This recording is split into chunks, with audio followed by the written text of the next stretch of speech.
All right, City Pigeons. We're back, coming off a brief post-Eagles meltdown hiatus. We're back, and we're here in the coop. I got my man Meech with me. Meech, how you doing? Good evening, everyone. Happy Wednesday. We got multiple cameras, and we got this thing split up, but we got the homies. Tommy Hanneman, Tommy Donuts. They look like they're in the Muppets. Marky Mark Goodhart, the two old guys in the balcony in the Muppets. The purple velvet curtain backdrop is nice. I love it. So I'm starting to rethink. I do like the Pigeons wall mural, but I don't know. It makes you guys look extra white, though. Yeah, but you know what's funny? Guys are really we're like sexy. 3 feet away from each other, like, yeah, and it looks like we're in two different let places. everybody behind the curtain. Yeah, they're not supposed to know that. We have multiple locations. Anyway, well, everybody, we're happy to be here. This is the episode known as Out in the Cold. Stout in the cold. Out in the cold. Stout in the cold. That's good. And you know, it's been a rough couple of weeks. It's been a rough start to the year in Philadelphia. I think everybody can agree with that. January's finally over, though. This is true. We're hoping to turn over a new leaf with January being over. But starting Fink hasn't left his house in like 3.5 weeks. Yeah, Fink, who we know protests winter, is in bad shape, I think. And I don't know if he's going to be joining us tonight. We gotten a proof of life from Fink lately? Yeah, we have. He's alive. Okay. Barely. He's holding on. But we know he hates winter, so he's got to be really dying, because even the most ardent supporter of winter, which is myself, I love snow. This has been difficult. You know, I'm getting to the point where my wife every day just looks at me and goes, "This is terrible. This is terrible." And I'm just like, well, you know, like, it's cool. It makes you appreciate the change of the seasons. That's getting a little old at this point, and I just can't rationalize it when I walk out and see the icy crust of the snow. Yeah, the giant 12th day in a row. 4-ton blocks of ice really put a damper on going outside. Yeah, it's bad. And I thought snow evaporated, that it didn't just need to melt, but it doesn't seem to. It can't evaporate when it's 20 degrees when it's freezing. to do anything. Right. Yeah. Yeah, like 10 years ago in 2016, we got like 20. It really separates inches. the garage. But then we had like a warm front, and we had like flood warnings because everything melted. That was it. But that's what we need. We need a nice flood warning. That's going to create a whole nother series of problems. But anyway, bring it on. I just want to see all this leave. Coney Creek is going to be flowing. It has been good. I think it's created some good Philly content. You know, I don't know if you guys noticed the frozen car. Did you guys see that one? That's the frozen car, without a doubt, the favorite. Guys, I don't know if you're listening, watching, and you haven't seen this. There was a car that was next to a water main that broke, and it was encrusted in ice to the point where I heard it's totaled. Yeah, they totaled it. It's a shame. See it. I don't know if you guys noticed. If you ever noticed, and did you see the windshield wipers were sticking up? Yeah, whoa, you really did something there with the windshield wipers. Well, I mean, look, let's be honest. Like cricket antennas. To be fair, I think her name was Tiana. Then that's been all over socials. She's been a sweetheart, documented the whole thing, and it was gnarly. I'm not a windshield wiper. It makes no sense. Yeah, I don't get it. I don't. It could only cause more harm because they could easily snap off. Correct. That's my concern. That's my concern. But when you put your windshield wipers up to get ready for the snowstorm, you don't anticipate that your entire car is going to be encrusted in a 3-inch sheet of ice. So I got to defend her on this one. But anyway, I didn't mean her. I just mean in general. I don't run out and stick my windshield wipers up. No, I hear you. You have a garage, bro. You know, I think everybody was obviously demoralized by the way the Eagles season ended. And then we got this like awful burst of, 2-3 weeks of cold. And it's just been tough. And as some of you guys know that pay attention to the podcast and follow along with some of the guys like Meech and Fink online, we did lose a dear friend of the show, a personal friend for some of us, Dan McQuade.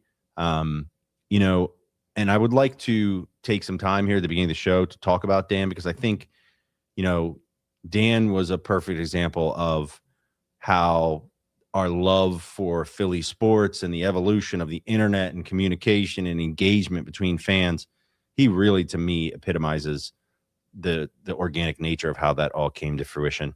But I will say to start off that I thought it was amazing the way people did pay tribute to him. It's beautiful. Yep. You know, I think knowing Dan, he would have been really, really overwhelmed. Yeah, he would have been touched by that. Yeah, to know how much not only people online, but then whether it's at the Sixers game or NBC Sportsnet or Philly Mag. I mean, he clearly, his journalism and his way of doing things clearly touched a lot of people. And so that really came out in the days following the announcement of his passing. And, you know, I just thought that was really amazing. And I think he would have been really, really pleased to see the way that he was held. And I don't think he probably knew, like, I really don't, knowing Dan, that people held him in such high esteem. So I thought it would have been that nice was for great. him to see that while he was still here, see how much people appreciated him. Because I know he was struggling with the cancer for a few years. And, you know, I mean, he's got a great support system. He's got great friends. But, you know, just the public outpouring, like people who he's never even met, he touched their lives in great. And that was what was great about Dan. Like, he was so selfless and he looked out for everybody. Like, I remember when I first started blogging in like 2007, and I didn't know how to do anything. And he had a blog called Philadelphia Will Do.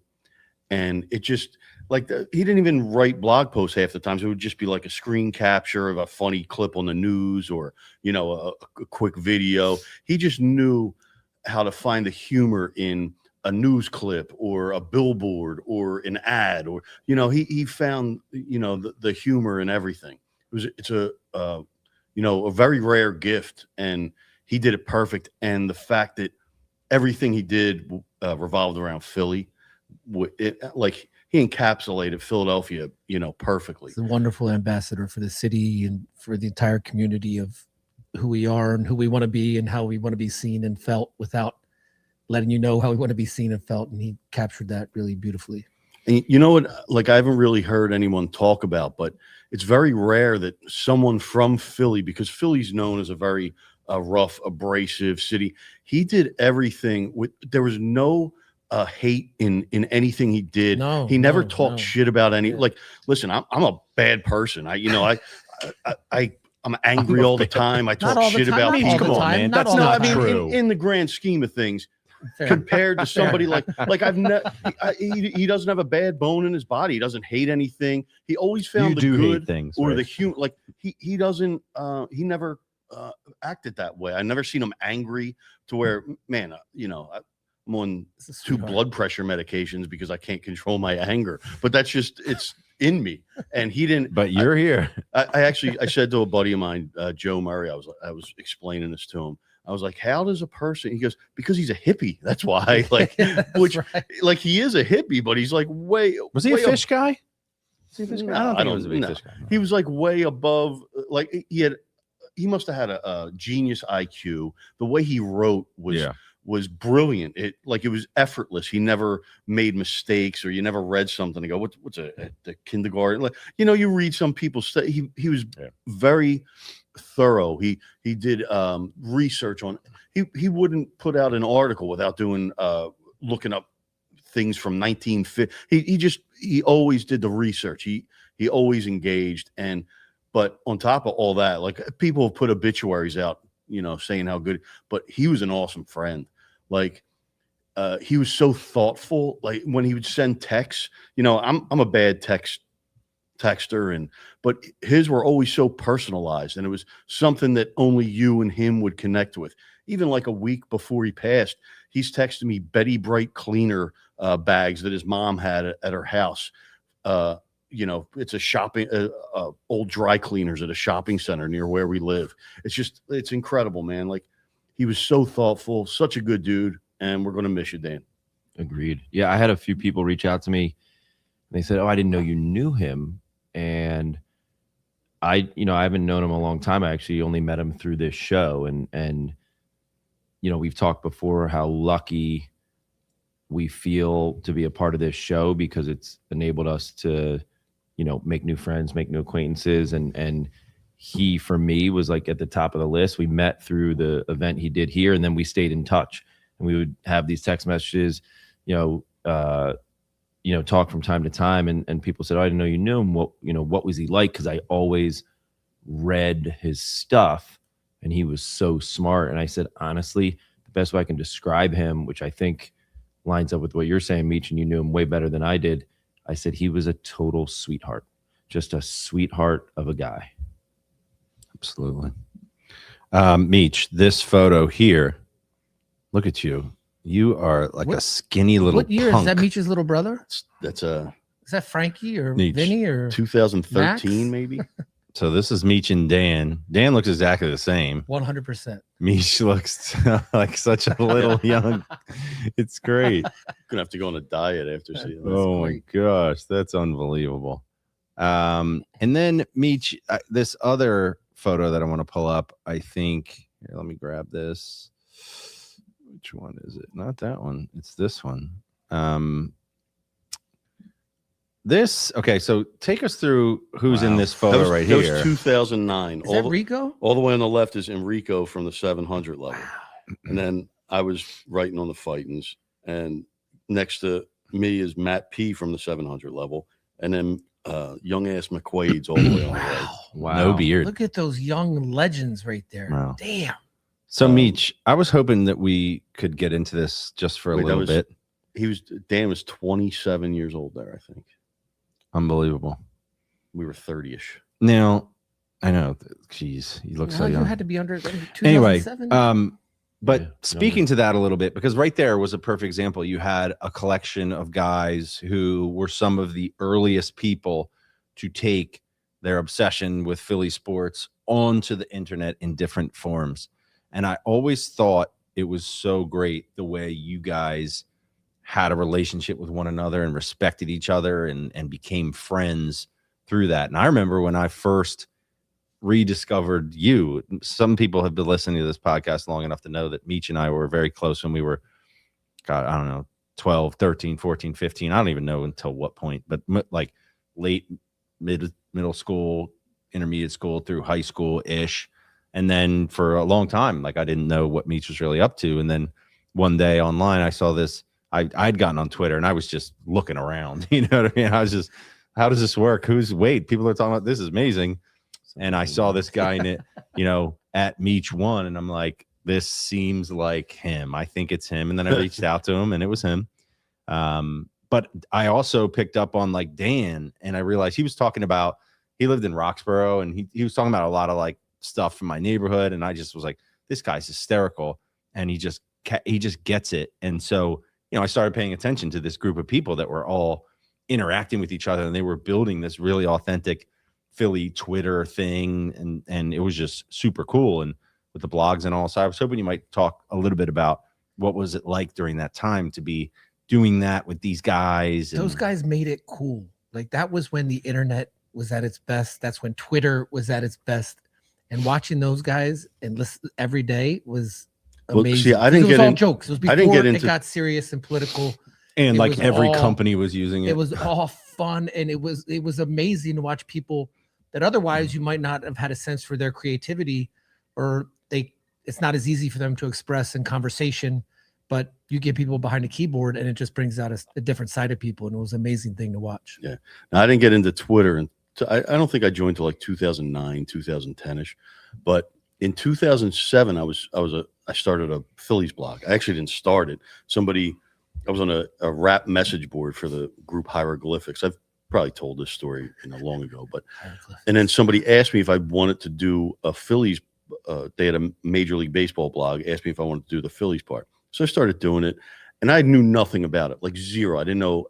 I never wrote before. I never published anything. Never did anything like that. So I would, look around and see what other blogs and like what are other people doing around here. And the one I gravitated to, like I said, was Philadelphia Will Do, and it wasn't just sports. Dan would write about everything Philly, not just Philly. He would write about everything. But so I reached out to him one time. I was like, "Yo, man, how do you do these screen captures and stuff?" And listen, man, if you're doing something and then you have another person who's trying to do the same type of thing ask you how to do it, most of the time you're like, "Yo, dude, figure it out yourself." That's like, what you would do. That's what I mean. Maybe I don't know, but he could have easily been like, "Yo, dude, I don't have the time to help you. Figure it out." And he was so helpful, and he got punk. He got me started. video. He showed me how to hook the cord up to my computer and to the back of the Comcast box. You needed a specific Comcast box to do it. I mean, he was very helpful in everything. And in turn, you know, I totally turned him into a sneakerhead. Like he wasn't into sneakers before. And then I'd be like, yo, you get these sneakers. And then not only that, you can sell them for like $500 a pair. So he became like a huge sneakerhead and Supreme guy to buy and resell that. But we connected, you know, early just through blogs. And then, you know, like the 700 level was the biggest Philadelphia sports blog. And Enrico was always cool. Oh, man, that cool was to so me. much fun. God, that So was back so then much when fun. it was us, and then later it was like Zoo with Roy and Crane Kicker and those guys. It was a real cool community. It was like the I best. in 2009, I went to Pittsburgh, me, Dan, and a bunch of other bloggers. We did a road trip up there for like it was called a Deadspin Pants Party. Remember the blog Deadspin? And it was like a, you know, pants. yeah, it was just some stupid thing they put together. But Did it was you a wear bunch pants of, or not wear Yeah, were pants? there pants involved? it had nothing to do with pants. It's just what the party. It wasn't even a party. It was just what the I'm little just having a trip was hard called. time following It's it. but convention. okay. Anyway, Sounds like a convention. it was 2009, and me and Dan drove up to Pittsburgh together for you know, a nice little.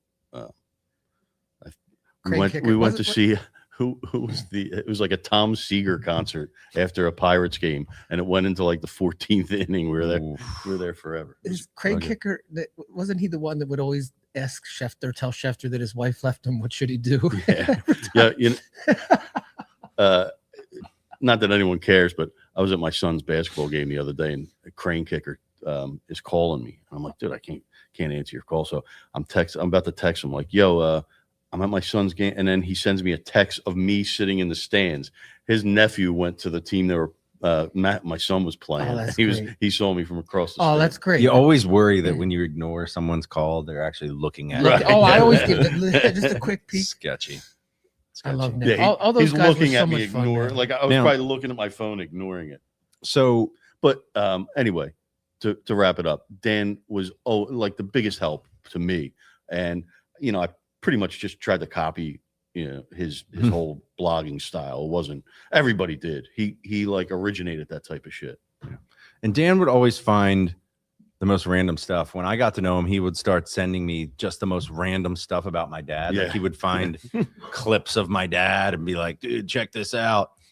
We were having a conversation on the pod, I remember, about something related to my dad. And he like dug up the footage. He found it. So, you know, Dan was the man. And when we started the podcast, he was, you know, super supportive. I think he was happy to see Meech out doing it, and there were some synergies between the people that knew Dan and were involved, and so we had him on right away. And then we had the privilege of working with him on what I think is still one of the coolest events that's ever been done here in Philadelphia. This is the Eagles. What did he? I want to get it right. Yeah, the Philadelphia football, a bootleg shirt art exhibition. And he came to me with this idea of having an exhibition of all these shirts that he had purchased over the years from bootleggers in the parking lot. And I was immediately in. I didn't understand the breadth of his collection, but it turned into, we used the coupe, which was fantastic. And he came in and had them on carts and hangers and had hundreds of shirts here. And before you knew it, the Inquirer picked it up and put it in their email blast. And we had hundreds of people come through. That was the best amazing. event we ever Yeah, did. that was the perfect event for this space. It was like exactly what I had in mind when we started this space. And I don't think we ever did anything that was as organic as that and as No. cool as that. Meech, and it can was you all hold Dan. that up one more time? I just want to point something out, because I think this like goes to the essence of Dan. You know, anyone could put a flyer together and put a bunch of words on it, or take some art from somewhere else, and then he creates this thing for this event with the guy pissing on Well, the it's Calvin. No, I know. I just said the guy. I know who it is. It's not just But some guy. pissing on the copyright symbol. I mean, that's a great example of his genius. You're so Like, right. To come up with the that symbolic and to do meaning. that. Well, he was the Like- t-shirt designer for Defector for the company. So he was a heavy into. I mean, And I forgot too, by the way, we had a Defector company party here that he helped, you know, kind of broker with their executives and stuff. So a lot of really cool things with Dan. And, I think for any of us that have reached 40s and beyond, we see. Yeah, he was 43 years old Yeah. with a wife and a 2-year-old son. It's tragic, man. He was taken way too soon. It really sucks. But to put as positive a spin on it as I can, like I said, I think he would have at a minimum felt good about the way that he clearly left his mark on Philadelphia, the sports and cultural landscape. Became very clear in the days after he passed away that he had left a big mark. And so I think he would have been really honored to see how he's remembered by everybody and certainly by us. So, yeah, between that and the frigid cold and the Eagles losing and then seeming terribly dysfunctional in many regards, it's been a tough couple weeks. But, it's funny. But hey, we got the Phillies to look forward to. But hold on. 10, But hold on. 9, 8, 7, Has 6, 37 degrees ever felt so good to anyone? Perfect. I didn't even wear a jacket. I was like, I don't need When I saw that snow melting today, man, what a It's relief. such a good lesson in perspective, and maybe this is what it's all about. Maybe this is why we live here, because 37 degrees in November is awful, right? You're like, are you kidding me? This is awful. I'm freezing. 37 degrees felt like 70 degrees. Oh, it was amazing. It's been so damn cold. Felt like spring. So, I guess you got to make the best of a situation. We got to move forward. We got to All try to be W's positive. count. And you know what, guys? Look, we started this whole thing to have fun with each other and other people. And I think we've stayed true to that. And we do that to the best of our ability. And while we're here breathing the oxygen, we got to do that, right? We got to come together and, do things that feel good with people that we love. So that's how we're going to keep living this thing out. And it's a good lesson, as you said, in perspective. Absolutely. But thank you guys, anybody who's watching. Thank you to anybody who's, joined in on any of the remembrances of Dan online. And we'll try our best to keep his spirit alive as we keep going here with the old City Pitches podcast, episode 147, as we inch our way towards 200. So, yeah, fellas, let's talk a little bit about the Birds. I mean, it's tough. I think we got to do like Birds Sixers hybrid here because there's so much shit going on. And, we had an episode after the Eagles lost and had just fired Petula, right? Yeah. And at that point, everybody was thinking we were going to go get this big bona fide offensive coordinator. And if you told me that they would wait 2 weeks and then hire a 33-year-old guy who had never called plays before or whatever, and that there wasn't a riot, I would have been like, you got to be kidding me, right? Like we're going to have to get somebody who can come in and take a team that looks like it could go back to the Super Bowl quite easily back there, not some guy who's got, these young thoughts. That's so weird. Young thoughts. I don't know what that means, but you get my point. That means he grew up playing Madden. Right. He's, So, he's not like, but yet, Not even the version we grew up playing. right. yet He somehow, grew up playing Madden online. you know what's funny? And maybe this is a testament to the fan base in terms of our understanding of, football and really people in the league. I don't know. But I didn't really know who this guy was, but then I started to hear about him and I was like, And maybe it's a testament to the fact that the fans desperately want this offense to be explosive and do different things. Maybe that's why everyone is so We're okay not with this. unreasonable for that expectation. Right. I mean, we have. But is it surprising to you the way people have seemed to, for the most part, just go along with Accepted this it. and Well, not say like, what the hell? Yeah. Well, I think here's the it's thing. Here's passage my of time. here's my opinion on it is I don't know Sean Mannion. I can listen to what someone else says, but does someone else really know Sean Mannion? Here's what happens. These guys win the front office over in their interview. Right. I don't know what his game plan Like is Sirianni that, did that somehow. blew them guys over, but it's obviously something. It's obviously pretty it's not like a Kevin Petullo where he was just promoted Right. from within. And it was like, my boy's here. He's going to be the offensive coordinator. Can you imagine Sirianni in his interview? He's like, now listen, guys, there's the flower, right? And you water that. And they were like, Brilliant. Genius. You're hired. Boom. Well, Get and on. if you say his name real quick, Manning, it sounds like Madden. Or So, Manning, like, or you Manning. think that has something to do with it? Yeah, so I think that spot So may you think play they a just role. said his name really quick and hired? Sorry, Meech, I interrupted you. No, Yeah, I did had too, but nothing I had such a brilliant to say. brilliant point. All I'm saying is, I honestly, I can't sit here and tell you I know anything about him or that assistant to the passing game that from the Bucks they brought in. Like I don't know. Gizzard, Yeah, like is that his name? I don't know what these guys actually did with their teams. I don't know how they Right. helped them. I don't know who they impressed, but they probably came into this interview and had some good ideas that they thought would mesh well with their guy. Like they have to shake something up. They have to make Jalen uncomfortable or Nick Sirianni. People have to be uncomfortable this year in order for it to get back on track, I think. Yeah. And what's clear to me now, I could do without some uncomfortability. you want comfort? Yeah, I could use some comfort. Well, what we're Good thing seeing, we have a great line and wonderful line play to And a hold us good back. coach that'll but this is hold them what's all together. interesting to Carry us me through. because a lot has happened. Okay. This whole Vic Fangio thing, like I didn't really know that he was considering That's a retiring whole last other- year. And now there's rumors that he's considering retiring. And then Stoutland leaves abruptly today. So clearly there's a moment here where one of two things is happening. One, all these guys that have stayed with this are kind of like, and they've been around forever, right? Stoutland's been around from Fangio. These guys have been in the league forever. These guys are either like, it genuinely is like just too much for me at this point, or they're like, this thing is so spinning out of control. I got to get out of here. It's a knock on Nicky, man. Right. I think it's the first. I think that you can always keep chasing another title, another trip to the Super Bowl, but Stoutland, leaving, Fangio, potentially leaving. I think we underestimate how exhausting the profession is and how exhausting the work is. And there's never like a perfect time, right? It's always gonna be run it back or try and get back. And I think, given some time and some pause, as we said, perspective. Time is think it's a knock precious. on And Sirianni, I don't think it's as much that as it is just, a product of doing that work for 13 years and just saying, man, it's time. Yeah, these are my least favorite kind of reports from reporters. Pardon my language, I fucking hate them. When the initial report with Fangio was he considered retirement, and they contacted Jim Schwartz and who's that other dipshit Gannon that just got fired.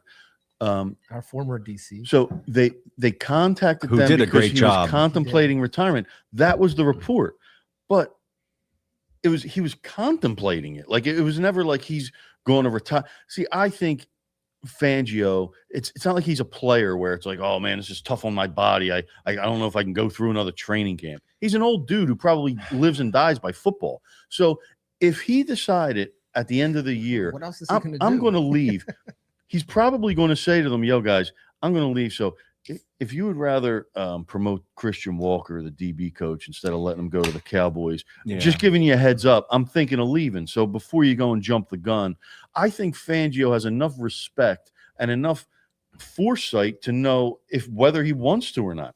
And then these reports come out, and now everybody's speculating. It's all this fucking speculating with these Eagles reporters. I can't stand it, man. From their Jalen job. running but they could easily ask the question to these guys. They're not unapproachable.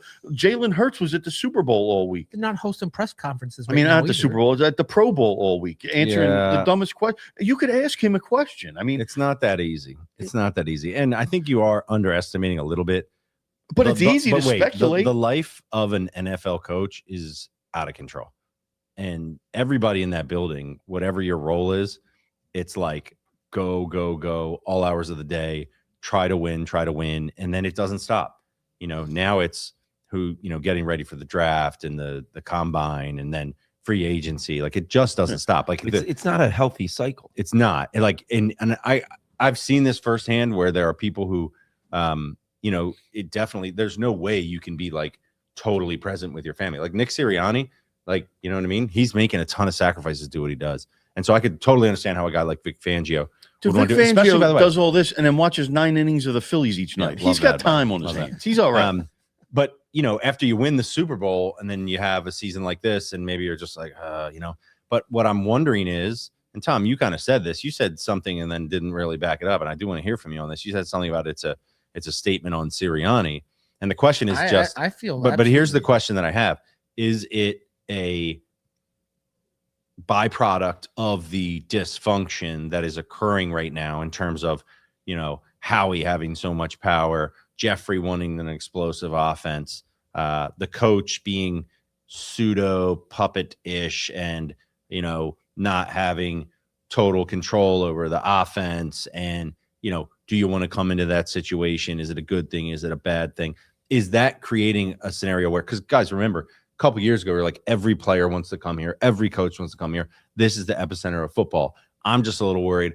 People are looking at this and like, this is kind of a circus right now. It seems like this team is on the way down. Now, what I will say is bringing a guy like Mannion, right, where you're like, oh, this is a young guy, new ideas. We still got a lot of talent on this roster. You still have Howie, a guy who can go out and do all types of stuff to bring in different types of players. Could it be a moment of like, not rebuild at all, but like reset, do some fresh things, come back even stronger because we're going to do things a little differently? And I don't know the answer to that.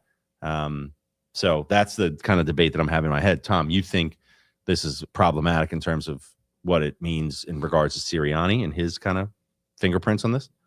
I do. And think about it. If Fangio was to leave and you lose him, Stout, those are guys that are old, salty dogs. And I think it could be easy to point at Nick and some of his theatrics and sideline antics and some of the just ancillary BS that drove you nuts and drove all of us nuts. And them being like, I'm just not dealing with this anymore. You know what I mean? I'm too old. I'm too established. And whenever I see this, I just keep thinking about like the most important part of being a leader is having the respect of the people underneath you. And if the people underneath you don't respect for you, they're not going to go to bat for you. They're not going to run through that wall, which is what you need them to do when you're working 16, 17-hour days. And I could see these guys just being like, you know what? I'm too old for this shit. I got my ring. I got my 2 rings. Some Danny Glover lethal weapon shit. I'm out of here. I'm not doing it anymore. And Nick just seems like he's that kind of guy that would make people give a little bit of pause when they're thinking about, is this really who I want to go to bat for every single day? So combination of the two.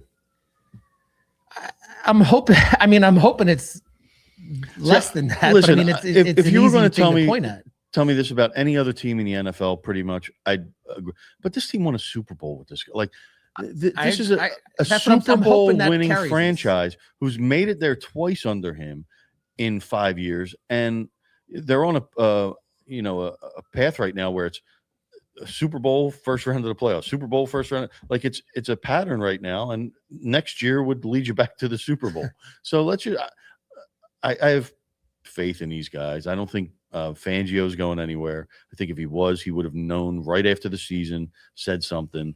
Stoutland, thanks, dude. Thanks for creating that awesome offensive line. I'm not being sarcastic either, but you can get a new offensive line coach, from anywhere. They're all over the place. Outside of we'll kicker, be fine. We have top 10 position group, if not top 5 across the board. So I think that can mask a lot of inefficiencies at the coaching. I don't want to get too deep into the Eagles and talk about them. I do. But I'm about to right now. 10, 9, You know 8. what I think bothered me the most about the past, this season and the season prior is, look, is there any third wide receiver in the NFL worse than ours?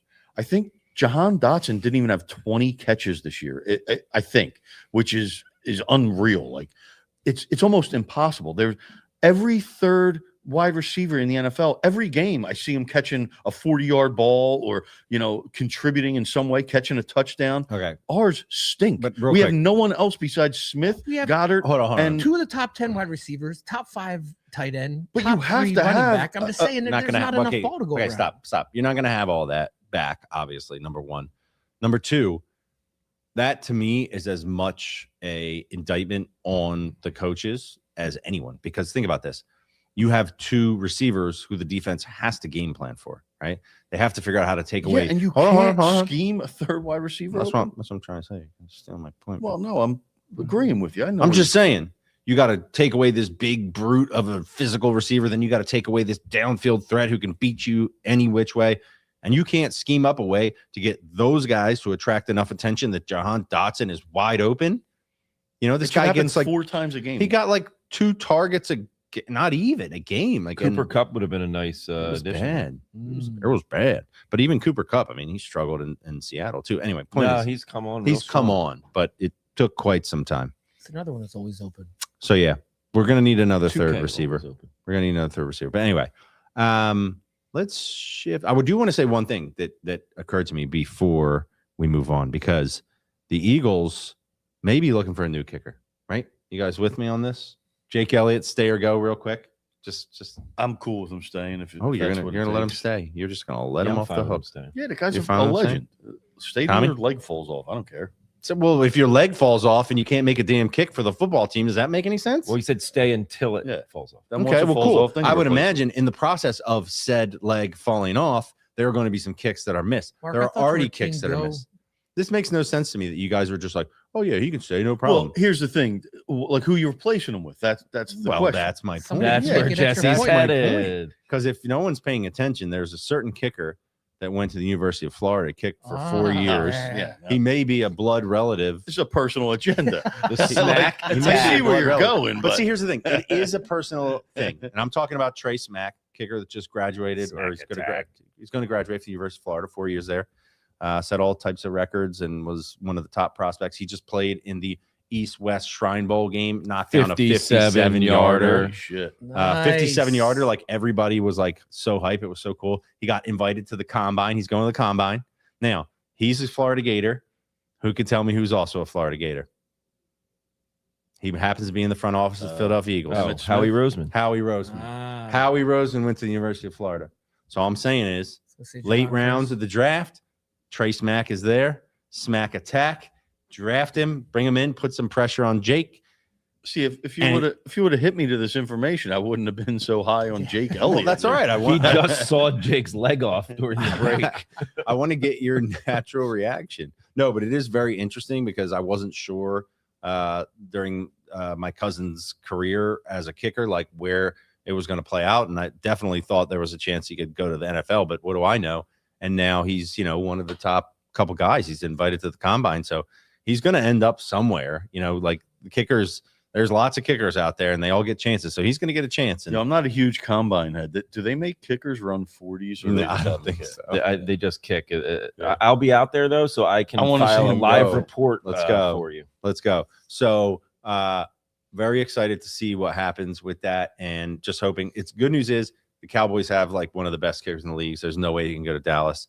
So he can go pretty much anywhere. Came to the Birds will be interesting, but we'll see. So I'll be looking at that. Baltimore, Washington. Now on that note, wait. Before you move on, Yeah. I have to present this hypothetical, right?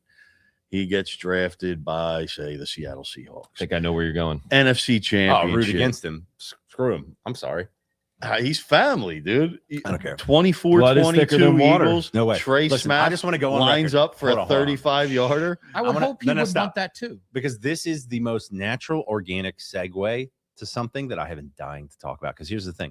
I want you to know something about me. All right. If the Eagles are playing, I'm going to be rooting for the damn Eagles. I don't care if my son is, all right, we have to that's go. the right That'd be answer. different. No. But listen, if my cousin's kicking, I'm sorry, bro. I got to keep it real. I will be rooting. If you got a kick to, it's kind of like when you're watching fantasy, I'll be rooting for like Eagles to win. He has a good game. But if it comes down to it and he's kicking the game winning field, I'm rooting against that. Absolutely. If it comes down Now, to is your Eagles. cousin an Eagles Now, fan?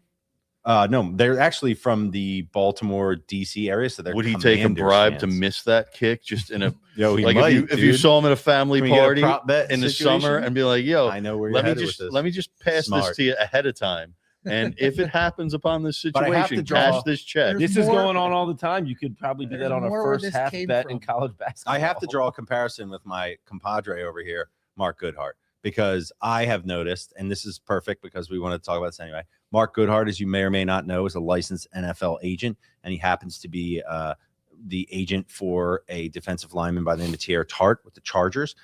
He represents Tierra with Drew Rosenhaus. I'm sure you heard that name. And they just signed an extension for Tierra. Mark, great job. Great Good job, Mark. Now, hold on. I'm going to pull this up real quick because this is important to add to the where is it? Here we go. Boom. See, this is the proof right here. I didn't get it up yet. There it is. Tierra Tart, 3-year extension. Well deserved. Impact Athlete Management. He's a hell Mark of a Goodhart. player. Great job. Tierra. I mean, he killed us when the Eagles played there. But I Killed and it I against do, the Mark way, was so Patriots. happy too. That's Mark, messed I up, man. do want to See, well, hear. actually, no, Mark was not. This we're talking about your cousin, and you're like, fuck my cousin, fuck them kids. And Mark, on the other hand, Yo, is That's in my the chat point. talking about like, hey That's man, my point. it could have been that worse. It's not all bad. So Okay, yeah, so I forgot but about that's that. where I'm going. And Mark, Alright. I do want to hear from you on this process and get this extension done. And I'm super proud of you. But I have noticed throughout the course of your representation that it seems you have a really hard time of separating business and freaking Life. loyalty, bro. Because you talk about the Chargers. You wore your Chargers jersey to our podcast. You talk about the Chargers a lot, bro. And I'm just a little bit concerned. Are you going to become a fan of every player that you represent? Where do we draw the line? Like, I just don't think you have your priorities straight. So, first of all, thanks for the flowers. Yeah, address this. You got to ask the hard you asked a questions. bunch of questions. I'll start with the. I think I can wrap it all together, but I think you all know I'm a loyal person, and blood is thicker than water. And I think one of the reasons is because right now I only have one active client in the league, so it's very easy to be very loyal to that entire institution that is the Chargers and his team and their success, because ships rise with the ocean. And so yes, I have an amazing loyalty and affinity to this team because I've spent a lot of time. Which team? Clarify. The Chargers. But you finished for the player. If I had clients sprinkled on all the teams, it wouldn't have as big an impact. So I just want to go there. But I will say, blood is thicker than water. What he's trying to say is, okay, he's the Jerry Maguire to Thierry Tart's Rod Tidwell. Okay, wait, stop. That's what he's trying to say. Stop. You keep saying blood is thicker than water. There's no blood here. And I don't know who you're calling the water. Are you calling your Eagles fandom the water? And you're saying the team. You have nothing to do with the team. You represent the player. Okay. You can root for the player to do well, but that doesn't mean you become a fan of the team over your home team. It doesn't make sense to me. The success of the team is directly linked to success of players. Thierry happened to have one of the best games of. It has nothing to do with my wallet. Come on. You just didn't have to be so happy about it. That's all 2 weeks ago, Thierry's on the phone with Mark going, "Show me the money." He was. The playoff game against Patriots. The Patriots. He's awesome. Was one of the best, if not the best game of his career. We're down with them then too. And so the team's success to get to that point provided that opportunity. And I think these feelings are much like, the feeling of jealousy. Like, you can't repress it. Either is or it isn't. Your fandom either is or it isn't. Your support, your love, your loyalty either is or it isn't. And it's all natural. It's all real. I have an immense amount of support and loyalty for him, and that translates into me wanting success for the entire team, getting to know some guys who are on the team, wanting success for them. And so I can't repress it. I love my Birds. I love Philly. I love the Eagles. Thankfully, they're in two separate conferences. But when I say the blood, I mean the deep relationship, the work together, and what I will say, what is most. This is your blood. This is where you're from. What is most amazing, here, brother. Dude, what is most amazing is crazy about the contract for Thierry. I just want to point this out in the context of how hard these guys work and how hard it is to get an opportunity to even, we talk about Trey, how hard he worked to get to this point, how hard it is to even get a chance. What's so amazing about this contract, and it took a lot of work and it was a month-long process, is how happy I am for Thierry. The guy was an undrafted free agent. He played at 2 community colleges. Then he went to FIU, was undrafted, was on a practice squad. And to work your way through the league, the average quote unquote lifespan of an NFL player is, 2, 3, 4 years. He just came through, 6th year, 7th year, and to finally get a multi-year contract with a substantial guarantee as an undrafted free agent coming through that pathway at age 28, 29 in his prime, it doesn't happen. That's great. It's so rare. Yeah. And I'm just so happy for him. And that's the bottom line. And that is awesome. I'm so happy for you that you found him as a client, that you've been able to do what you've done. I'm obviously, I respect all the work that he's put in. It's amazing when a guy does finally get rewarded, gets that deal, gets the guaranteed money, has some security. He obviously is a baller. He's a dog. By the way, he is very much, he pays homage to Philly as his hometown. Which Pride I of West Philly respect. High School, Speed So Boys. I'm all Shout out in. Coach Yo, Bub. I'm all in on Tierre. I just ain't no Chargers fan. Gabe wants to right? play defensive line. So- I'm gonna have to show him clips of Tierra. Yeah, but So that's we can cool. learn You, that. He if wants you to denounce yo, the Chargers so listen. bad, dude. He just wants you to be a little bit No. less excited. There's maybe. nothing that the irritates group me chat. more than when someone's like, "That's my AFC team." But listen, I have never I'm used just, those words. I'm I just said thankfully they're in different conferences. just gonna let Tomato, this go tomato. because here's the thing: we're almost. I forgot we started a little late, so we're not as far through as I thought. But there's a lot going on with the Sixers. We're gonna have to freaking pivot into that. We got it all offseason talk about the train wreck that appears to be the Eagles. Who knows?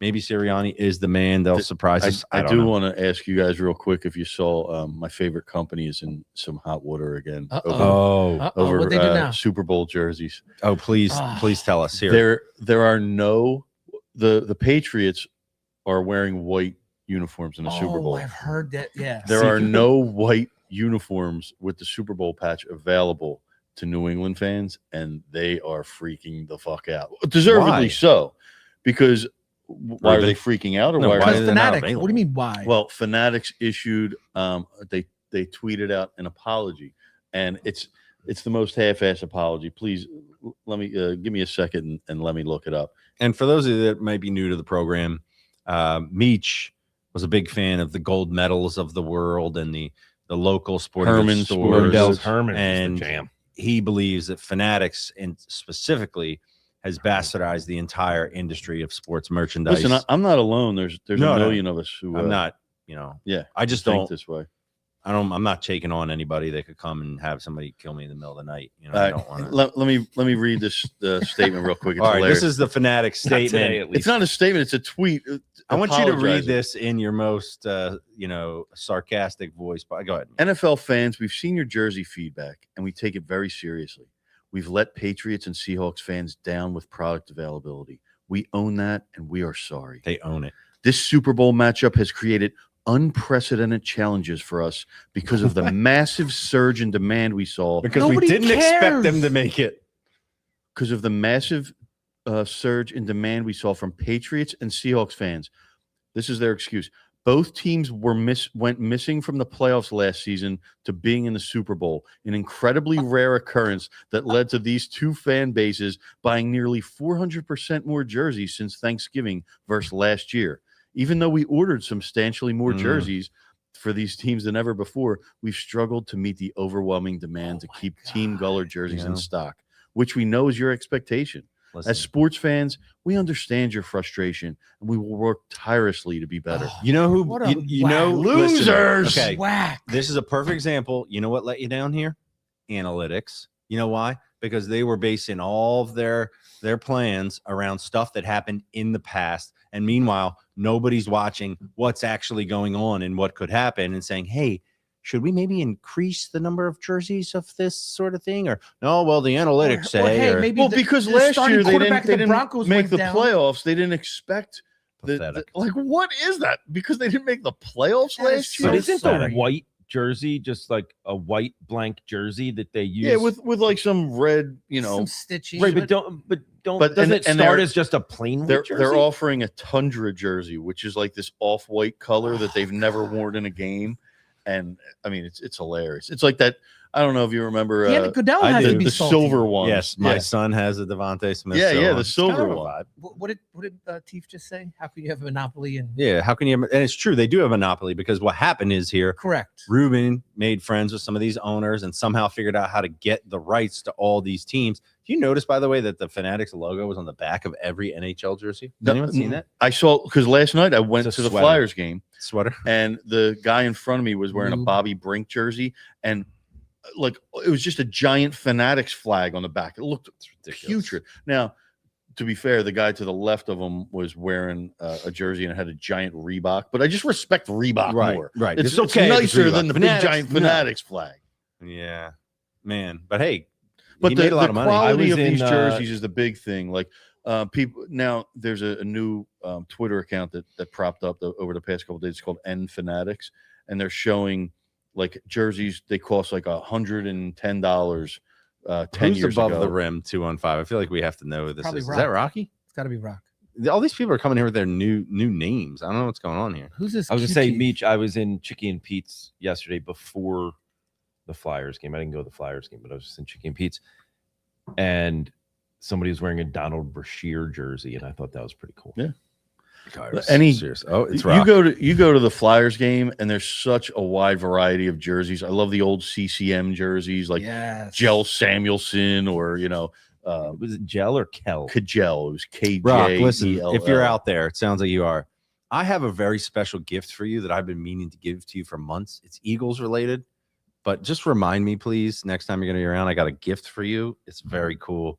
It's very unique to you. I got to give it to you. I left it in my basement. Damn it, I got to give it to you. Are we sending personal messages over this podcast now? Because well, Rocky, No. he's out there. He's out there. All right, let's pivot real In the quick. ether? Gabe, go to bed. Look, listen. Sixers. Damn. Okay. So obviously the vibes around the Sixers have been better. 5-game winning streak. Well, First there round, was times though. Say, here's the thing. There was a moment 10, 15 games ago where things started to look really good. And then it was like, there was just some weird hiccups. And I'm like, I don't know. And then this last recent winning streak, them going out to the West Coast, taking care of business against Clippers, then coming back. Was that a back-to-back? I can't remember. Yeah. Back-to-back. And I started watching that game. I'm like, there's no way I'm watching this game against the Warriors. And I'm thinking, well, PG and Embiid are out. And we start out, though, we're kind of balling, but then they're hitting all these shots. I'm like, this could go either way because they're missing their top two stars. We're missing our top two. Wake up to see they won that game as well. And my only concern, Maxey only had like 14. put aside real quick the Jared McCain things. I do want to talk about that. But my only concern with the Sixers is that it seems like they seem to be starting to take care of business against the teams that they should take care of business against, but they also seem to like just barely beat a lot of bad teams. There's a lot of bad teams in the NBA, and they haven't been like dominant. And my concern is just, are they going to be good enough to go up against better teams when the time comes? But a lot of reasons to be optimistic. Let's just take our temperature real quick. Now we have to kind of think about the McCain thing, but even with that in mind, where are you guys at on the Sixers? Like, can they save us from this winter depression? Is this going to be something that's going to be a lot of fun? And can they get into the playoffs and do some damage? Your thoughts? Well, start with me. Oops, solid vaccine. If you're starting with me, I don't think as they're currently constructed, they're going to do a lot of damage in the playoffs. They could possibly make it to the second round. Well, shit. I mean, isn't the trade deadline tomorrow? Yeah. So they better, according to Meach, they better change how they're currently constructed, don't you think? So, Well, but they're trying to save money. They have a good chance to. Well, they already saved the money. They're under the luxury tax after dealing McCain. Are they under the apron? And they got now? I just lucky wanted to say because this is Second why apron, The even. first apron. this is why people are speculating that the Sixers spiked Paul George's Gatorade just to make him fail the drug test because he lost $11 million out of that deal from missing 25 games, which the Sixers would have had to trade like $15 million worth of salary to get under the luxury tax, which is what they do every year because they're cheap. And now because of that suspension, all they had to do is get rid of McCain and take back picks, which are no money in the versus the salary cap.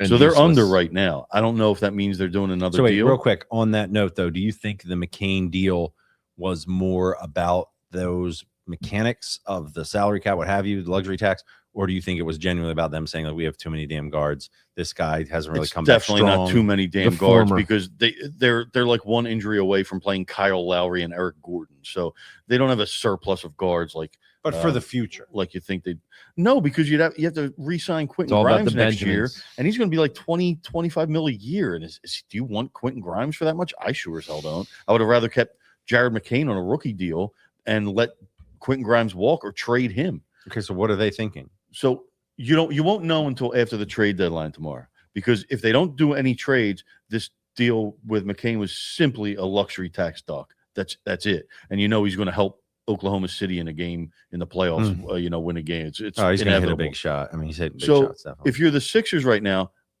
I'm cool. I think they need to do something. I really do. And I think the only two options are trade Embiid, while his trade value may never be higher. That's true. That's a it fact. may never be higher, whether you want to trade him or not. So if you want to put him in higher, in you're a saying good, never be higher again, From like this it's day going forward. like this, and it's just going to keep going. No, like right? this. He's brought himself back. Like he should he's be an proven all-star that he this can year. play at that level. He's playing in Until he I gets think hurt he played in 28 games already. It's impressive what he's done this year. I never thought he'd be able to do it again. Yeah, me either. It's really awesome. Mm. But here's your options. You can see if anyone will bite, and I think at this point a lot of teams would go for Embiid. Or you trade Edgecombe and PG for Giannis. And That's not enough. but here's the Isn't thing. Giannis Like, going in the I same don't want to direction get as rid of Embiid? I don't want to get rid of VJ. I love VJ, but dude, Giannis is an awesome fucking player. And With JoJo though, I mean, they have to figure out a way. That could be the Harden thing, where But- it's like, and- oh, but they're the here's the greatest other thing. ever. If Means you realize you're if JoJo gets hurt again, at least now you still have Giannis. You know what I mean? Like Giannis, VJ will never put up Giannis numbers ever. I don't know, man. And Embiid, Not in two careers. has he played won't. 28 games, and you're screaming from the mountaintop. The Sixers have played 50 games. He hasn't even played 60% Yeah, but of their the games. beginning of the year was really bad for him. Lately, he's been playing a lot more, and he's been and playing. he The one looks a game he lot played better. 43 minutes. We I mean, know what he looks like when he's th- playing th- well. He's looks, legit. He man. looks better. This isn't. He looks This a lot isn't. better. Like he's dunking. He's getting rebounds again. No, he stopped Yeah, dunking. yeah. Listen, Well, I know. when earlier this year he would pull up from the elbow and do his standard thing, and that wasn't really going in. He's And now attacking. it's going in. You know what I mean? And he's attacking. To your point, he definitely looks like his old self to some extent. I think the problem is the Sixers will never get what they want to get for him. No one's ever going to give them something that really like makes it worth getting rid of him. And he's showing the potential that he could be a real contributor. I think you got to roll with that. The And Bucks won picks, so now we have some picks to give him. So maybe that's true. that could go But along. here's the thing with VJ, man. I just feel like it's so hard to say what his ceiling is right now. Like the way he plays the game, it's just so hard to say. And to me, But do you think it's worth waiting out for VJ to because he might be a superstar in 2-3 years? He might be. I'm like he looks that like he's on that projection. But is it worth waiting out while in 3 years there'll be no more Embiid? can you play like, JoJo and like Giannis at the same time? it's the question is what do you want to do? Do you want to go for it with Embiid? Do you want to restart without him? Do you want to sacrifice VJ? There's some legit questions, and I don't have the right answer, but I'm willing to try any of it. Haven't I really we am. seen that this go for it with Embiid is not gonna? You're not gonna get it. You're not gonna go. You may go for it, but you ain't gonna get it. He's going to turn it over. There is no chance of You winning. can't a say that championship for with him. sure. You can't. now, luckily, guys, luckily, History. we do have an expert here that can come in and give us his perspective Nick on this. Nurse. Somebody who is Nicky? deeply seasoned when it comes to basketball expertise. So let's bring him on. Let's make sure this works first. He's back. He's in back at his, Liberace's. What up, boys? Oh, we can What's hear him. happening, Beautiful. Rock? That's And subjective. Chilling. Rock, were you wearing that shirt just by happenstance, or did you wear it to curry favor with Mark? No, I had a game and I threw this on afterwards. This is one of my go-tos after my game, just to represent. You sound a little sick, Rock. It's a great Nice. quality Yeah, t-shirt. I'm a little. I've been a little under the weather the past few days. I ain't gonna lie. You know, So now Just you gonna- went It's all out that played in damn the- shoveling. Went out and played a game, got everybody else sick. Way to go. got the W though. That's all that matters, right? How'd you play though? Give us your stat line. Probably had about I don't know, maybe 12, 4, Right. and 6, something like that. Who knows? Ooh, Got the sound dust. like Nice. Jared McCain numbers. Wow. Yeah. Solid. Anyway. game. Anyway, What's your Got a chance what's your of being take one of on all those this? second round picks. You've been sitting here listening to us talk Mhm. about this. What's your take? Let's hear it. I don't really care for Jared McCain. Never really did. Has nothing to do with his personality or anything. Sounds personal. No, it's not personal. I just don't. I mean, he's at this point he's playing what, like 10 minutes a game. He was never going to fit in here. Like you got VJ, you got Maxey, and you got Grimes, who's going to get most of the guard minutes. Those three. I think you got to re-sign Grimes. It doesn't matter.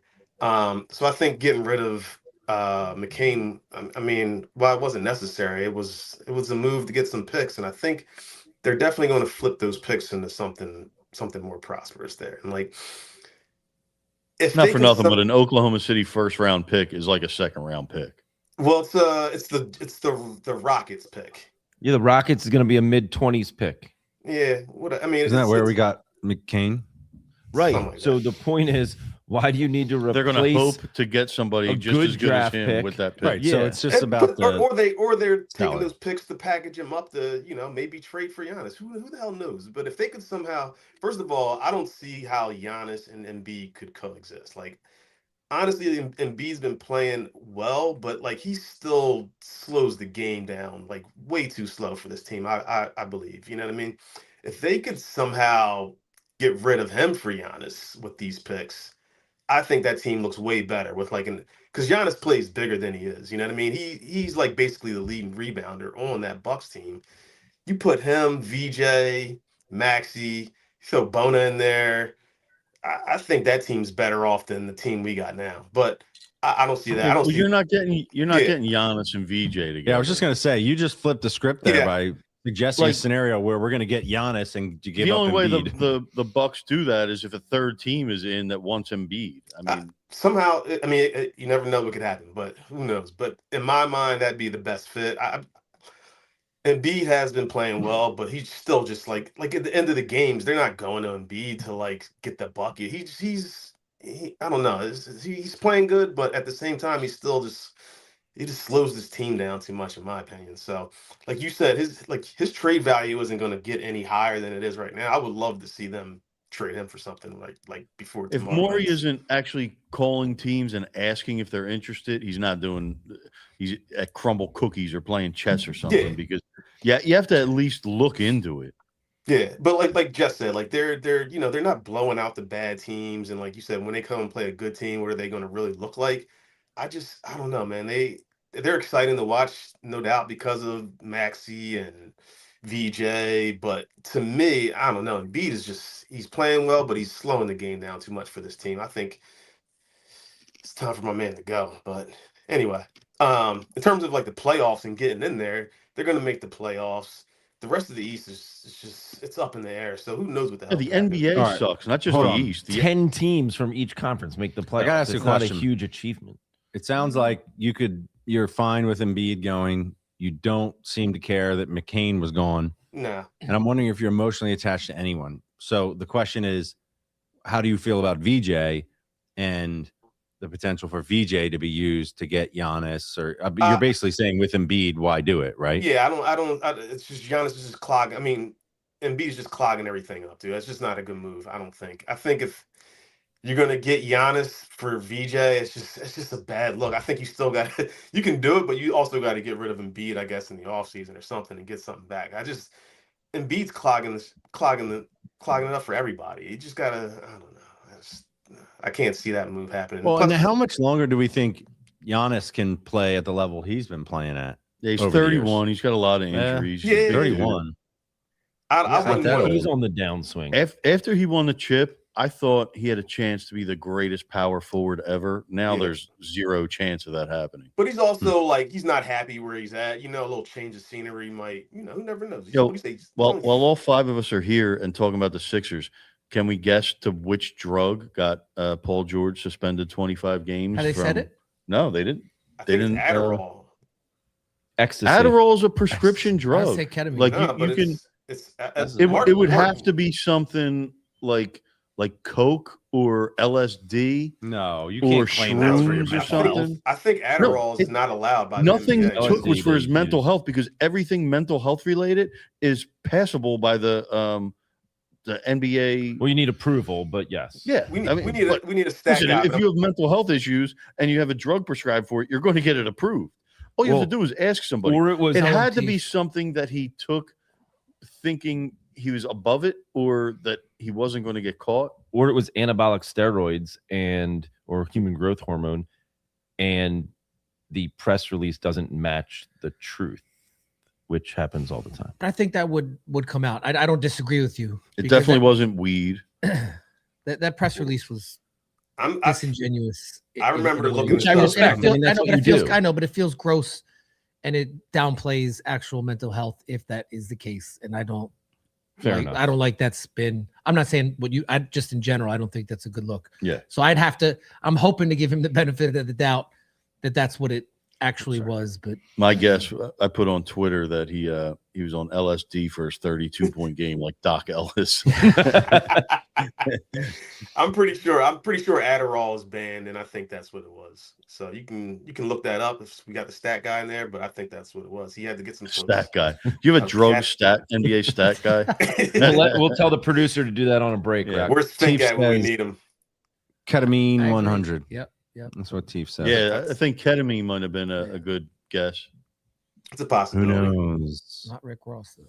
It's a possibility. I don't feel like that dramatically impacts I mean, he was playing well, don't get me wrong, but I don't think that's like the be all end all as terms of agree. where they can or cannot He go. clogs down the wing like JoJo clogs down the rest of the floor. I hate watching Paul George play basketball. Is that okay to admit? You just, it's fine. This is a free comfort space. Yeah, it's a free space. You do All right. need about- a wait, therapeutic wait. exemption for Adderall. If you think about bad trade, what do you guys think about Cleveland trading their young point guard away for James Harden? He's been hurt. Yeah, they're too banged up. I Doesn't seen matter, an old dude. tweet. I seen an old tweet resurface from I don't know if you know at YC, but I think it was him. He said the two best days in an NBA fan's I love life this one. is the day they trade for James Harden Yeah. and the day they trade away James Yeah, Harden. I love that. It comes up every year. It's so He's good. the worst.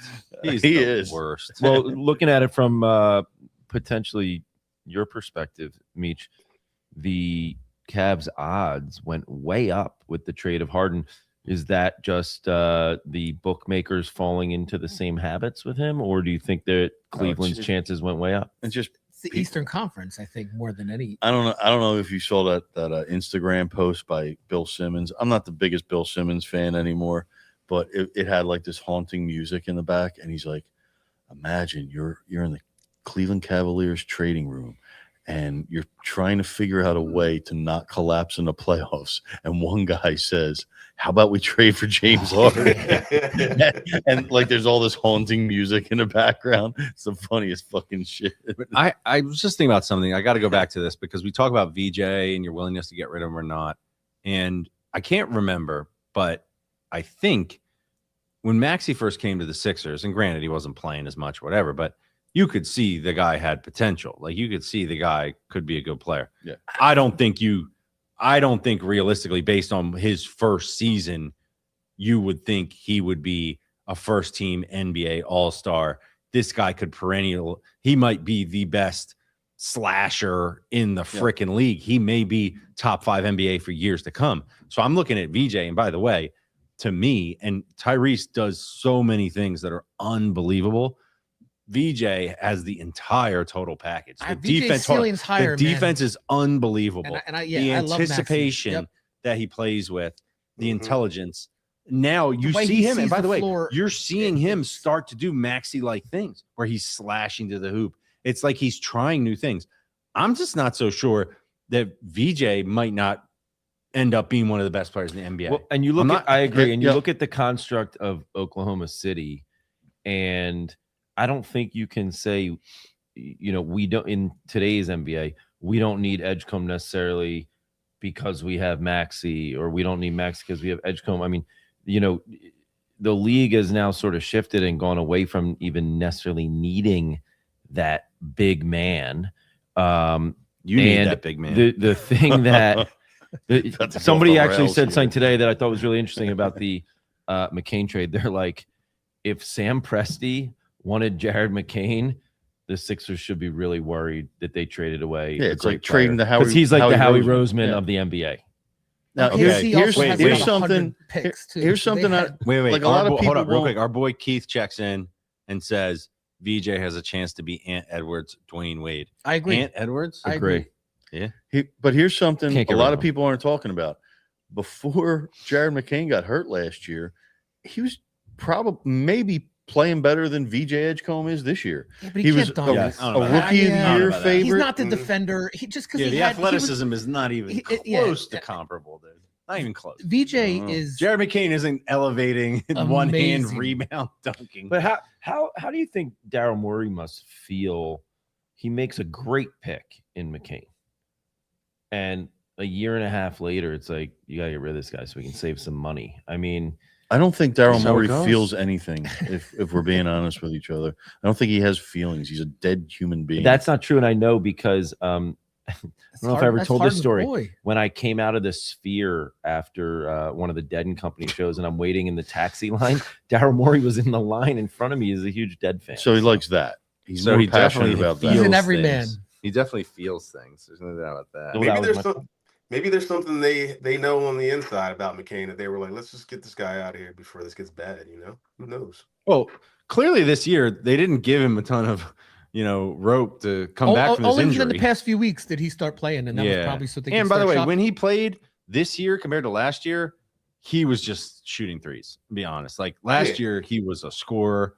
This year he just didn't. And I just don't. He know. doesn't have his legs. They didn't give him enough time to come back. But I think honestly, it was the circumstances with the salary situation, and then knowing that you've got Maxey and Edgecombe. I think that was the idea. And listen, Where's the if someone, opportunity to give him it's an the time to NBA game. come back? Hold on. Somebody's got to score points, and so I'm thinking about what you're saying, Jesse, and you are correct. Last year Maxey's hurt, Embiid's hurt, George is hurt. Was McCain's success and numbers a product of the fact that nobody else was out there? Yeah, we don't know. Point. I mean, you thought that about Grimes at the end of the year, right? When they were like full on tanking, but he's done some nice things. I mean, they got a interesting group of guys. I think it would be totally ironic for them to get in the playoffs and go like 2 or 3 rounds, because this was not really a year that anyone thought it could happen. And it would be awesome. I'm here for it. I did repent on Embiid. I was pretty hard on him, but he's been playing great. Another guy I thought when he came here was going to suck, and I didn't like his game, and I thought he was a perennial loser, was Oubre. And I love watching him play. Yeah, it's his funny game. to me. You said, I never Love his forget, game. you said this was your least favorite player in the NBA, and I have. He was on team.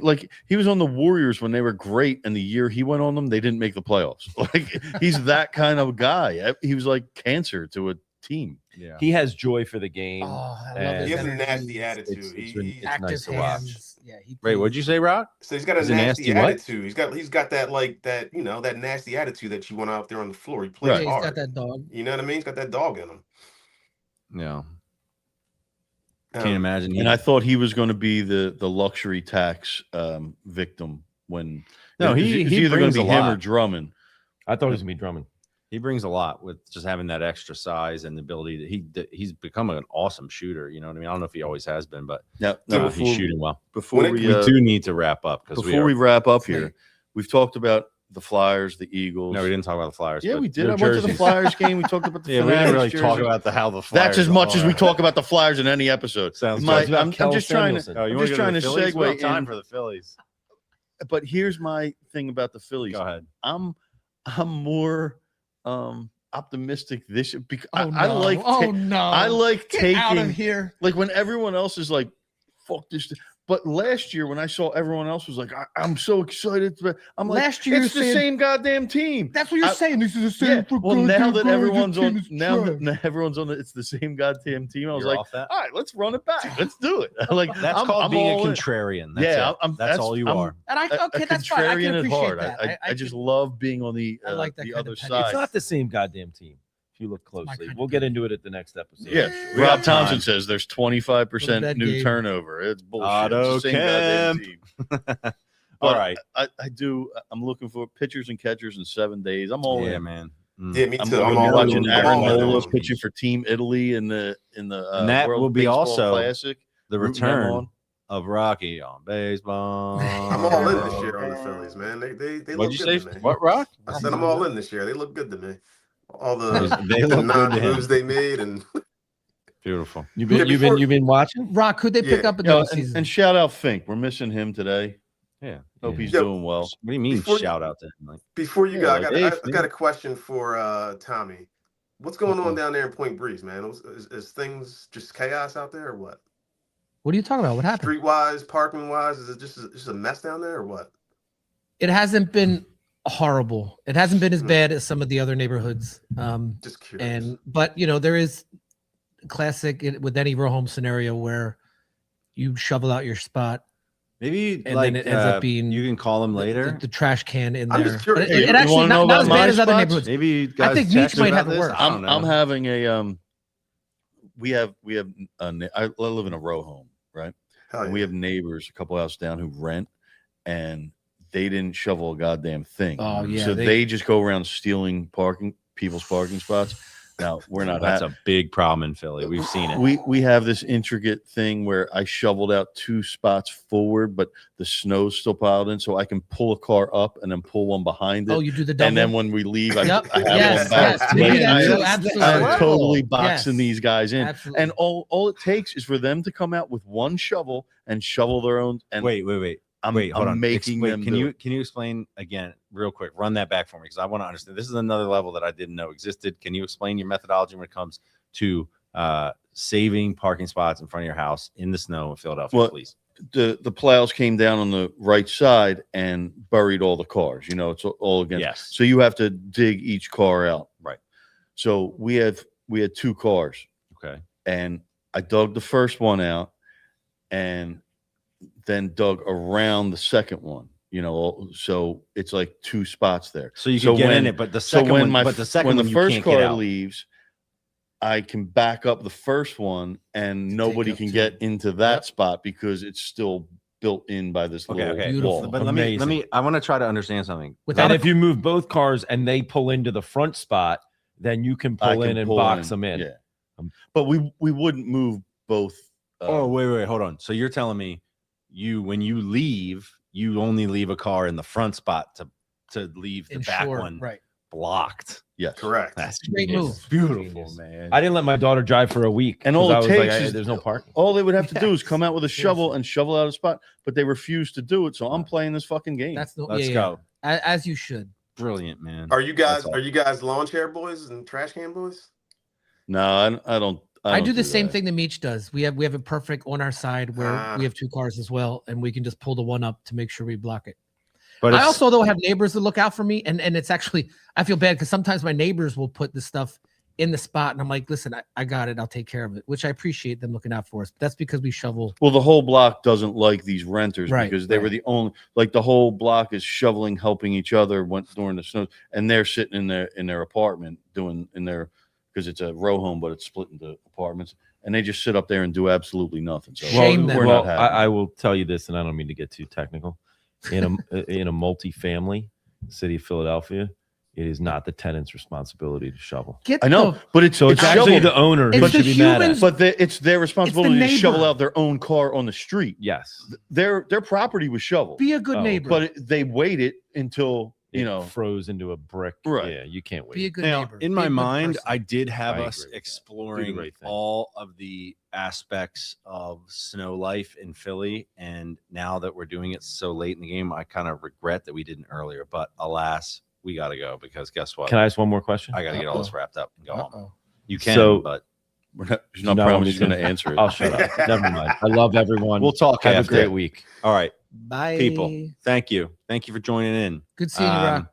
Let's keep the spirit of Dan McQuade. Rest in and, peace, Dan Love you, McQuade. Dan. You know, R.I.P. the Philly Rest easy, sports baby. conversation alive, and just be there for each other, engage, have fun with your friends, and just enjoy every moment of every day that you have because nothing's guaranteed. And we'll go from there. Go Phillies. Go Peace. Sixers. Go Birds. Go Birds. They're Go good. Flyers. everybody. Go everyone. Go Go. everyone.